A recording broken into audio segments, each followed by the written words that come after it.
It worked out to you this morning. It worked out to you this morning on the morning show. To my tape? Yes. Yeah. Oh, they taped it beforehand? No. The interview. The interview Yeah, beforehand. the morning show thing. Yes. Yeah. There's actually Mika. Kirsten? Excuse me. Bring your folks in. Okay. You want us to scoot down more? No, why don't I go on the other side? Let's let someone be here, All right. and then I'll get on the other side. We might be able to move this back if we need to get people by. I was concerned with getting past that turn. Can I come over here? Can you make your way as far as you can go?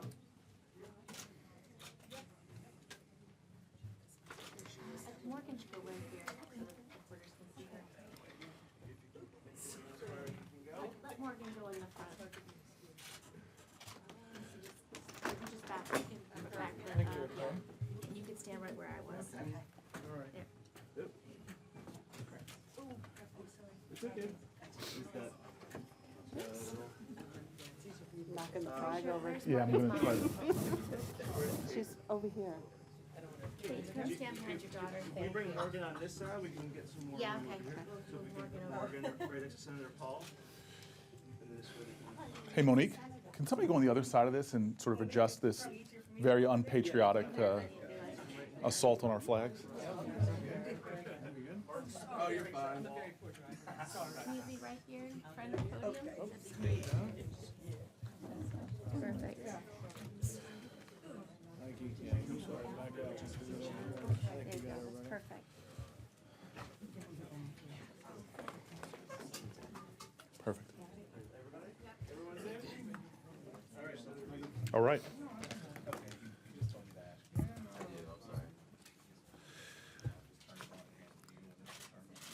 All right, I want to thank everybody for being here today. This bill that we are introducing seeks to right decades of wrong and end unnecessary marijuana laws. Currently, right now, our veterans are prohibited from getting the medical treatment they so desperately need to relieve their pain and suffering. Parents are unable to get the medical treatment their children need to relieve their pain and suffering. High-trained officials in our country, doctors and scientists, medical personnel, are unable to prescribe and recommend drugs that could alleviate the pain and suffering of their patients. Otherwise, law-abiding Americans, bankers, business people, veterans, families are fearful of unnecessary, expensive, life-disrupting investigations and prosecutions. Today, we join together to say enough is enough. Our federal government has long overstepped the boundaries of common sense, fiscal prudence, and compassion with its marijuana laws. These laws must change. I feel very fortunate today to be standing with two senators who are my partners in this effort to end marijuana laws as they exist and adversely affect our citizens when it comes to their medical needs. And I want to thank from the bottom of my heart the partnership and leadership really of Senator Kirsten Gillibrand. She has been extraordinary on this issue. And I also want to thank my partner on this issue and others, Senator Rand Paul.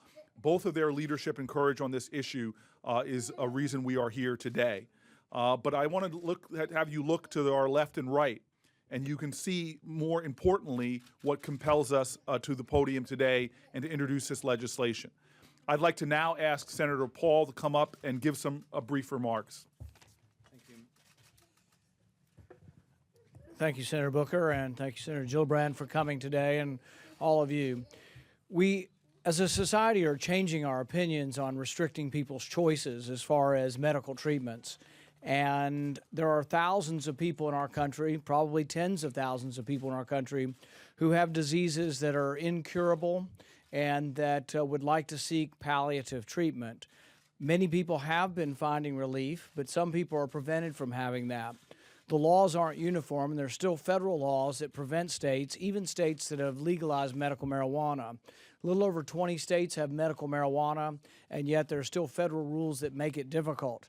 I just came back from Colorado, and the biggest thing they were asking me is, We want banking to be legal. We're legitimate enterprises now. We want to be able to put our money in a bank. My guess is that even more tax money will be paid if they're allowed to keep their money in banks and not brown bags. So I think there's every reason to try to give more ease to people in the states who want this, more freedom for states and individuals. Doctors who want to prescribe this, it's very difficult because it's Schedule 1. We want to take it down to Schedule 2 so doctors can prescribe this more easily. We don't want doctors to be punished for simply trying to help people. I'm glad to be part of this effort. I think that there's great potential for research in this as well. Research has been prevented somewhat by this also. When it's Schedule 1, it's virtually impossible to research. Is the proof always there? We don't know because we can't do the research, but I'm in favor of allowing the research to occur. We know of many instances where people have gotten palliative help from this, and I'm glad to be part of this effort. And we've done a lot. I've done a lot of effort across the aisle with Senator Booker and Senator Gillibrand, and I think this is an example of how Washington works. And I'd like to right now introduce my friend Senator Kirsten Gillibrand. I'm very grateful to be here with my colleagues, Senator Booker and Senator Paul, our extraordinary advocates on this and other issues. I'm really here to talk about some families in New York that I met. One of them's here, Kate Hintz and her daughter Morgan. You can see Morgan, and she is a little girl who has a very serious disease. And many children in my state have similar afflictions, and they feel the real pain of the current federal laws as it relates to medicine that their doctors have prescribed. Kate, our mom, she is not a full-time political advocate. She's a full-time mom trying to do the right thing and to help her child get the medicine that would ease her chronic pain. Kate and Morgan sacrificed a lot to be here. It is not easy to get here. And they are simply asking Congress to do its job, to take care of America's kids. Across the country, state lawmakers have already recognized what medical research is showing us. That cannabis can treat a variety of illnesses, from MS to cancer to epilepsy to seizures. Medical marijuana is legal in 23 states, plus the District of Columbia. 12 other states have laws permitting the use of cannabidiol, which is CBD. It's a strain of medical marijuana that has almost no THC and doesn't cause a high. This is the medicine that so many parents have been prescribed for their children who have these seizures, daily seizures, hundreds of seizures that actually prevent these children's brains from developing fully and living the fullest life they can. Instead, the federal laws threaten prosecution of the patients, of the doctors, the providers who participate in medical marijuana programs. And these laws, as Senator Paul said, severely restrict the scientific research of medical marijuana. They prevent the transparent financing for medical marijuana dispensaries, forcing providers to rely on dangerous cash-only businesses. These laws ignore the health benefits of medical marijuana. This is clearly a case of ideology getting in the way of scientific progress. The government should not prevent doctors from prescribing medicine that has shown to work. And the government should not block families from accessing treatment that would ease their children's suffering. Under current law, patients and doctors are forced to either forego necessary care, which Morgan has to do, or use alternatives that often have severe side effects. And those who do obtain medical marijuana risk arrest from federal authorities, even if they're in compliance with state laws. As the families told me when I visited them in New York, they aren't just afraid of prosecution. They're afraid of a knock on the door from Child Services, coming to take their children away, all because they chose to give their children the medicine that doctors have prescribed. Senator Booker and Paul and I are introducing this new bill, the CARERS Act, which would recognize that marijuana has accepted medical uses and would recognize the will of voters in 23 states that have decided that denying families access is wrong. The bipartisan bill would finally allow patients and families, including veterans, in those 23 states to access medical care without fear of prosecution. It also reschedules medical marijuana to a Schedule II drug as opposed to a Schedule I drug, which is what, as Senator Paul said, would allow more research. It would also lift bureaucratic restraints so that this research can be conducted across the country and by CDC. We need to modernize our laws, and there are too many stories like the ones I heard just a few weeks ago. An 8-year-old boy named Donnie, who has since died of brain cancer. Instead of being allowed to take small doses of medical marijuana, which would have provided relief and reduced anxiety more effectively, he was stuck taking powerful opiates, which weren't always effective, and left her unaware of her surroundings. Or Oliver, who I just met, a little boy whose life is interrupted by over 100 seizures a day. Those seizures impair his life and impair his cognitive development. If he was able to have small doses of medical marijuana, it would stop his seizures and allow Oliver to live his life more fully. Instead, he has to take powerful barbiturates, which are addictive and not always effective.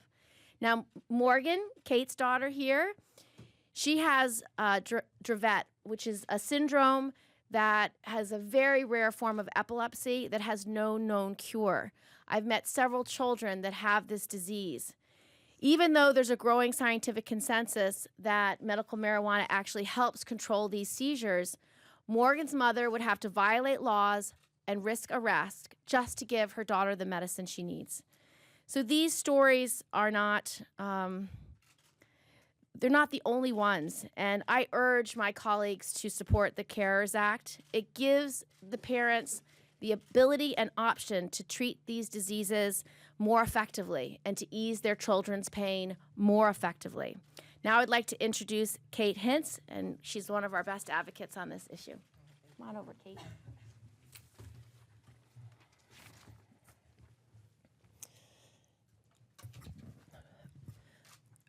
Good afternoon. My name is Kate Hintz. This is my daughter Morgan. We live in North Salem, New York.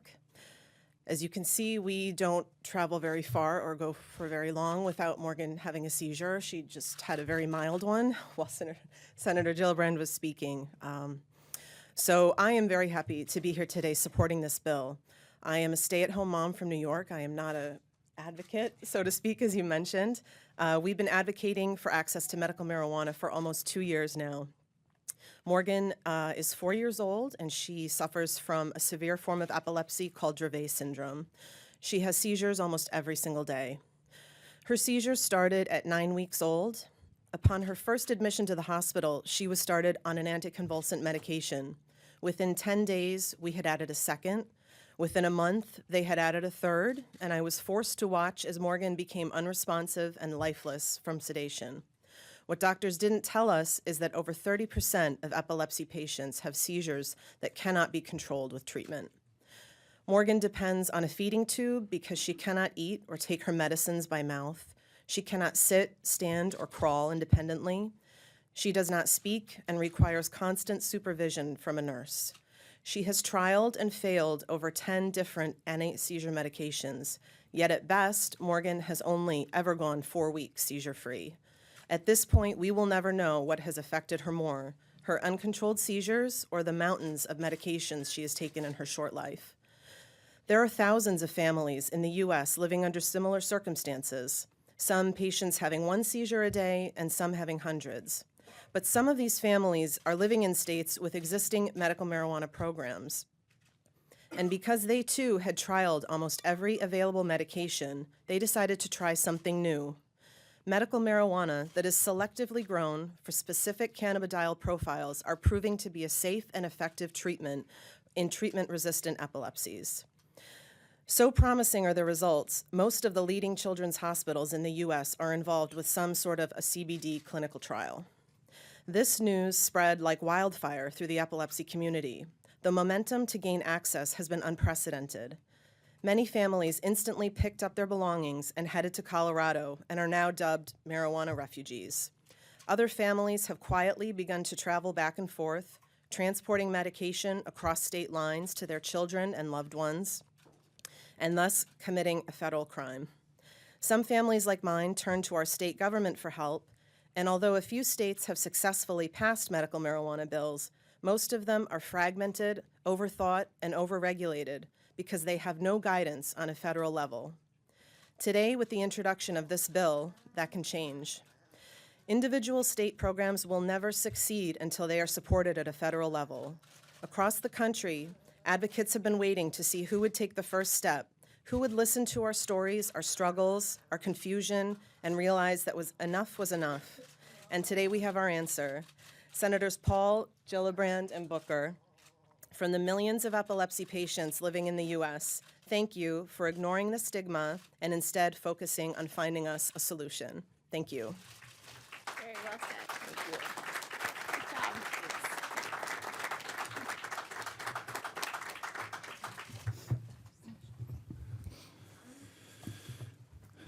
So grateful for that. As I said before, the voices of the families and our veterans and others affected are the most powerful to the common sense of this legislation. I'd like to now introduce a New Jersey resident, Sandy Fiola, and she is a medical marijuana patient and incredible, courageous advocate.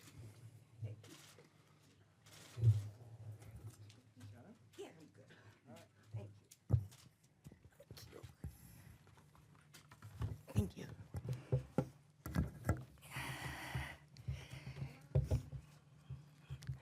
I am Sandy Fiola, and I was diagnosed with multiple sclerosis in 1988.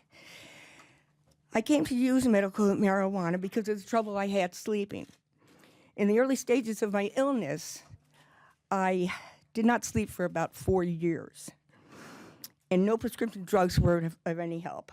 I was in my mid-30s and at my wit's end when I remembered that the reason I did not smoke marijuana in college was because it made me fall asleep. So I obtained some and tried it. The next thing I knew, it was morning, and I cried when I woke up. Finally, a natural medicine that not only solved my insomnia, but also turned out to allay my daily nausea, which is comparable to chronic chemotherapy or morning sickness.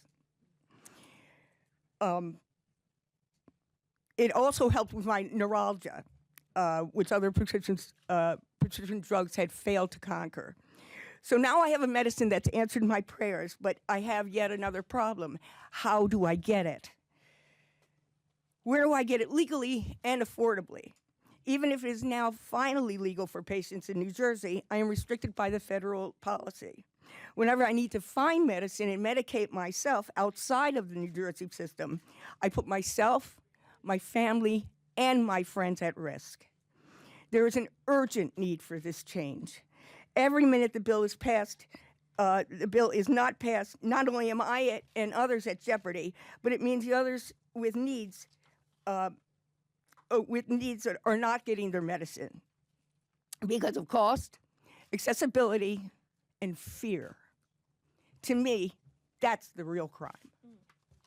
Thank you. Thank you.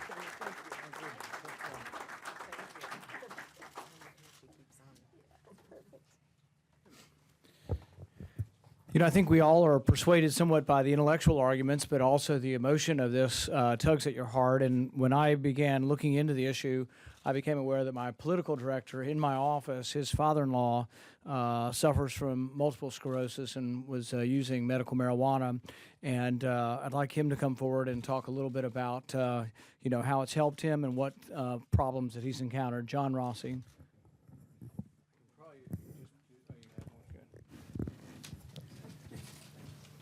Good afternoon. My name is John Rossi. In 1991, I was diagnosed with multiple sclerosis.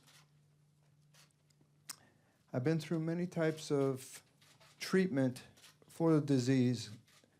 At this point, the type of MS that I have is not curable. Of course, none of it's curable, but it's not even treatable.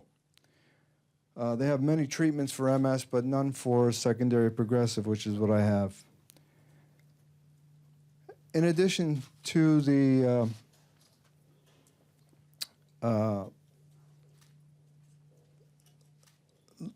loss of mobility and loss of sensation, I suffered pain and spasms throughout my body.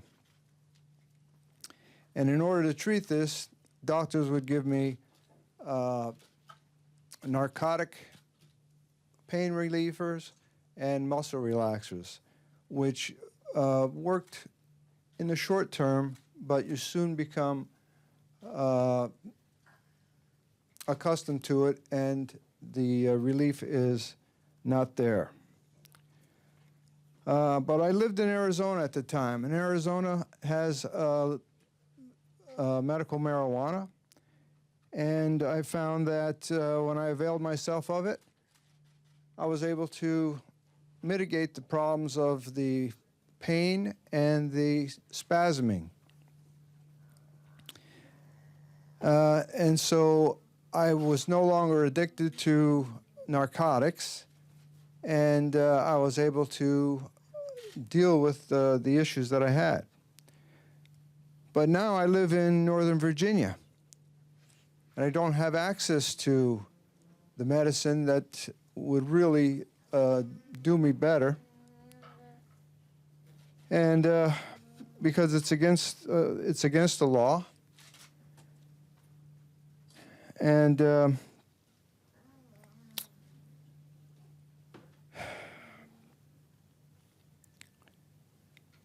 so since Virginia has not sought federal a way around the federal prohibition, this option is not available to me. I believe the decision to use medical marijuana should be between the patient and the doctor. I don't believe the government should be involved in this at all. The federal government should remove the obstacles to the use of medical marijuana for doctors, patients, and also for businesses who might make the medical marijuana available to patients. In addition, I believe that changing the federal law would enable more research to be done. And I believe that this is a change that can only help doctors and patients. And I want to thank the senators for this act, and I just hope that we're successful. Thank you.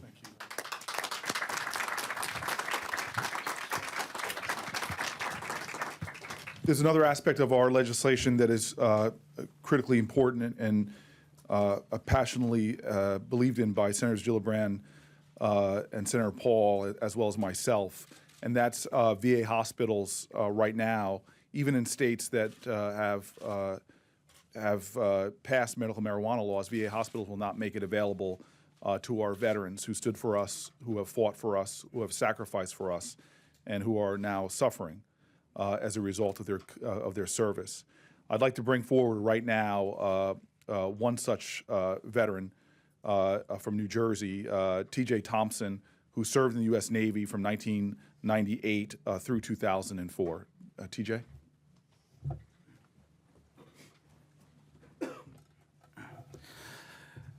Good morning. I'm T.J. Thompson, resident of Chesapeake, Virginia, in the Hampton Roads area of Virginia. I'm a father, a husband, an employee, and a criminal in the Commonwealth of Virginia. I'm also a criminal in the United States of America, the country I decided to volunteer 6 years of my life to stand up and fight for freedoms, liberty, the pursuit of happiness. I greatly value the pursuit of happiness, especially being a father. My kids do not want to have a criminal for a father. They want to have a father that can enjoy their lives with them, that can I could be able to take my son to basketball games, be able to go out and enjoy my daughter's orchestra concerts. Before I decided to start medicating with marijuana, I was unable to do that stuff. A few years ago, I went through a really, really bad bout. I guess it was the crash in 2008 really set my family on the downward spiral. I hit really bad depression. I've dealt with suicidal and homicidal thoughts, suicidal tendencies since I've been 21 years old. I'm now 35. This legislation is definitely needed for veterans as well as all patients across the United States of America. On behalf of the 20 million plus veterans in this country, I thank Senators Gillibrand, Paul, and Booker for this legislation. The Department of Veterans Affairs only covers 8.76 million veterans. That means that over half of our nation's veterans are not registered with the Veterans Health Administration.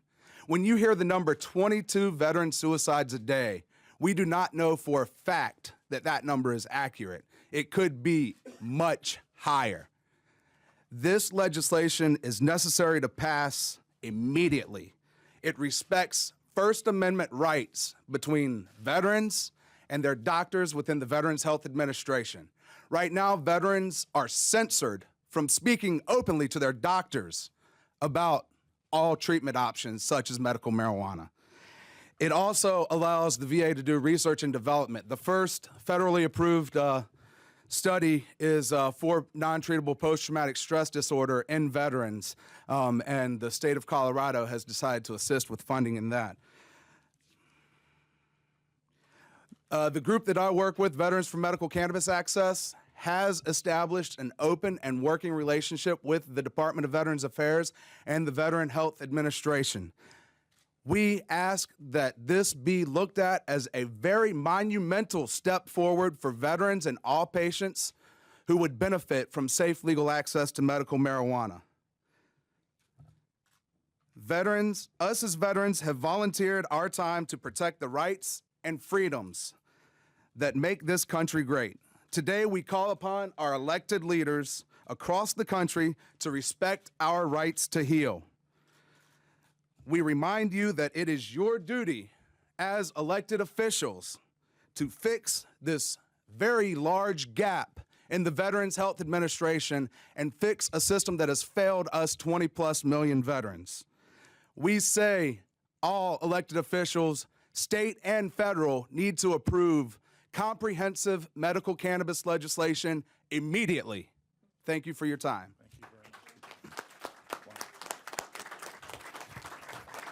Thank you very much, TJ, and I apologize for claiming you as a New Jerseyan, but as everybody who just heard you speak like a New Jerseyan. Yeah, you're very welcome. I prefer Virginia. Okay. All right, I'd like to introduce our final speaker before we take some questions.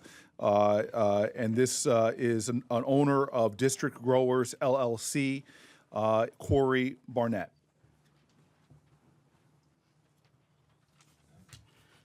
My name is Corey Barnett.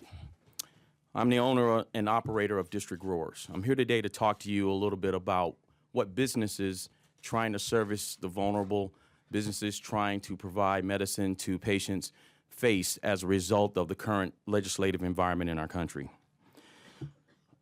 Currently, we have absolutely no access to the banking system. What does that really mean? It doesn't really sound like a big problem on its surface, but when you go deeper, it can be very substantial. That means that we're storing typically large amounts of cash on site, which is a huge security issue, and oftentimes put the people that would seek to visit dispensaries at risk, as well as the people working there at risk. Otherwise, simple tasks present huge hurdles and significant burdens. For example, making cash payments every month to everything, well, to everyone for everything. That is including the security company, the telephone company, the landlord, the insurance, payroll, utility companies, your accountant, and every other service provider that you do business with, you pretty much pay in cash. Some would suggest that you should use your personal accounts and then reimburse yourself from your business. This also doesn't work. That means that you're then taking $75,000 in cash into a bank and trying to make a deposit.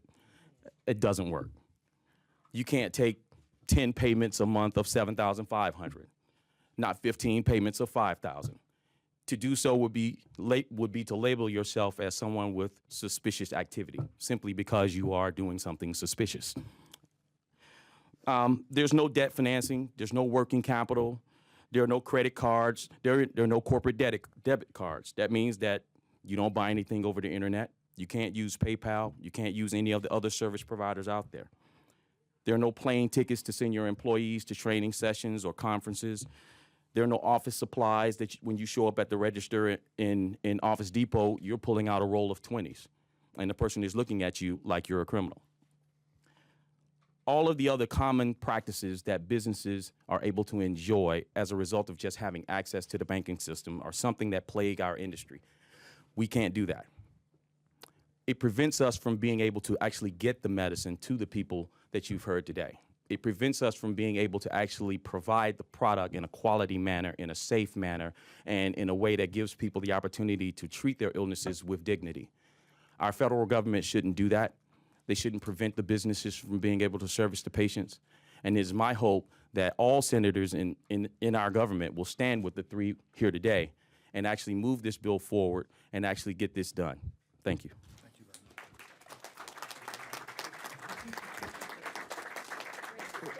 Thank you, Corey. I'd like to invite Senator Paul back towards the podium, and we'd like to take questions, either the three legislators before you or any of the people, the courageous people that spoke. Questions? Paul was talking about how attitudes are quickly changing across the country. Do you expect that has translated here, and do you expect a lot of resistance to this legislation, or is that wave hitting here as well? I think across the board, not only this, but the way we treat these problems or even justice in general. You know, they had a medical marijuana vote in Florida, and I think it was, 56, 58%, didn't get to 60, but it got pretty close. The majority of people in Florida were for this. And I think if you ask people now, do you really think somebody who has MS, who's confined to a wheelchair, if you don't believe in medical marijuana, you believe in putting that person in jail if they get marijuana. So if one of these patients up here takes marijuana in the states where it's illegal, they would go to jail. Ask people that question, are you in favor of that? And I think you'll find that overwhelmingly people are not in favor of that. So I think society is changing their attitudes on it. A good example, which is sort of related but a little bit distant, is in California we did Proposition 47, which takes some minor felonies and makes them misdemeanors. The prisons are wide open now. And you know what? The violent criminals are able to stay their whole sentence now. So there's a lot of advantages to separating out nonviolent from violent. And I think we are changing on this.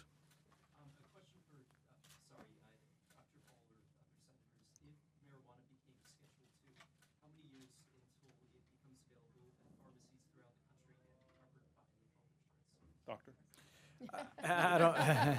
I don't think I know the answer to it, but I think Schedule 2 helps a lot of things, because I think with Schedule 1 it's virtually impossible. I think a few doctors can get the ability to do Schedule 1. I think I could always do Schedule 2, but I don't think I was ever on Schedule, or had a reason to be on Schedule 1. It was just too hard to do. And so a few doctors who probably do methadone clinics or whatever, maybe Schedule 1. But so it will make it much easier to dispense, but it's also for research. Universities can't get involved in research.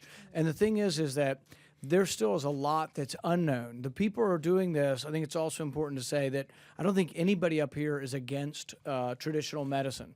They've probably tried every traditional medicine and probably still do try traditional medicines, but when it fails and it's not working, they want to be tried something else, and we actually can't do the adequate studies to give them information whether it's a good treatment or a bad treatment, because we make it illegal for even research. Do you want to add to that, Senator Gillibrand? Well, I want to talk about the treatment of these kids. So they take an oil, it's called CBD oil. It doesn't have any of the effects that smoking a marijuana cigarette would have in terms of altering their perception. It's actually something that stops their seizures. It is a medical treatment that has a medical effect. And when a child doesn't have 100 seizures a day, their brain can actually develop and they can grow. They can have more moments with their families, with their friends. They can develop emotionally. That isn't possible if you're having 100 seizures a day.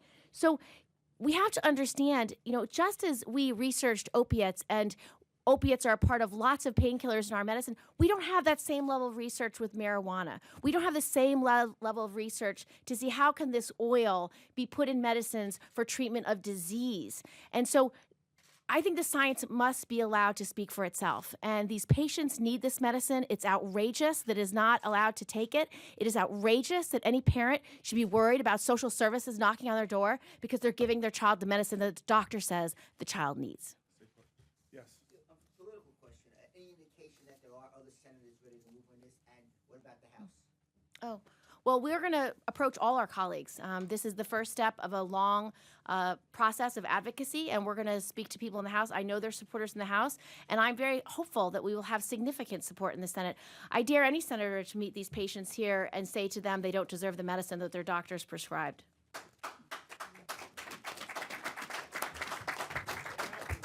Just for the record, Senator Gillibrand is not shy about encouraging her colleagues. Yes, sir. One more.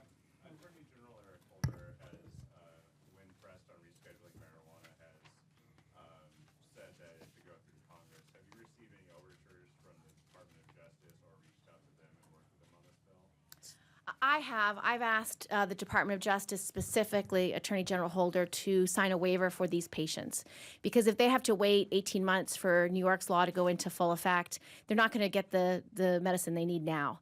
And so asking a patient like Morgan to take a different medicine that doesn't have the medical benefits that this CBD oil does is not a solution. Asking her to be a trial to a drug that she may already tried but doesn't address her needs is not a solution. So I'm asking the Attorney General to act now.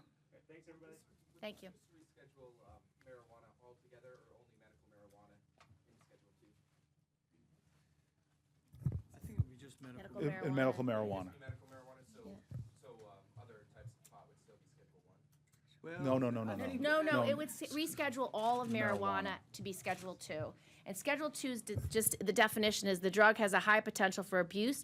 The drug has a currently accepted medical use in treatment in the United States or a currently accepted medical use with severe restrictions. So it's basically saying this drug can now be studied. This drug can now be assessed for medical use. In the same, you have to look at it in the same way that opiates are. They are a very powerful drug, but they are used for medical uses. Going to smoke in an opium den is not legal, but the drug itself can be analyzed, studied, and prescribed through, codone and other medicines that everyday people have access to when they have severe pain. Thank you, everybody. Thank you very much. And please make room over here for these folks to be able to get out.